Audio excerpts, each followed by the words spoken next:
যুক্তরাষ্ট্র ও ইসরায়েলের হামলায় ইরানের সর্বোচ্চ নেতা আয়াতুল্লাহ আলী খামেনি নিহত হওয়ার ঘটনাকে মুসলিমদের বিরুদ্ধে যুদ্ধ ঘোষণা হিসেবে আখ্যা দিয়েছেন ইরানের প্রেসিডেন্ট মাসুদ পেজেশকিয়ান। রোববার 1 মার্চ ইরানের রাষ্ট্রায়ত্ত টেলিভিশনে সম্প্রচারিত এক বিবৃতিতে তিনি এই মন্তব্য করেন।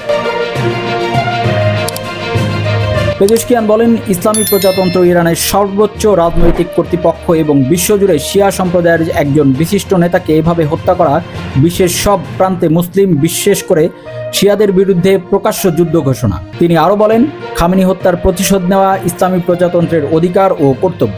যুক্তরাষ্ট্র ও ইসরায়েল যৌথ অভিযান চালিয়ে শনিবার ভোরে তেহরান ও খামেনিকে হত্যা করে বলে দাবি করা হয়েছে। মার্কিন কেন্দ্রীয় গোয়েন্দা সংস্থা সিআইএ ও ইসরায়েলি গোয়েন্দাদের তথ্যের ভিত্তিতে উচ্চ পর্যায়ে এক গোপন বৈঠক চলাকালে এই হামলা চালানো হয়। প্রাথমিক পরিকল্পনা অনুযায়ী রাতের দিকে হামলার কথা থাকলেও বৈঠকের সময় পরিবর্তনের তথ্য পাওয়ার পর অভিযান দ্রুত এগিয়ে নেওয়া হয়।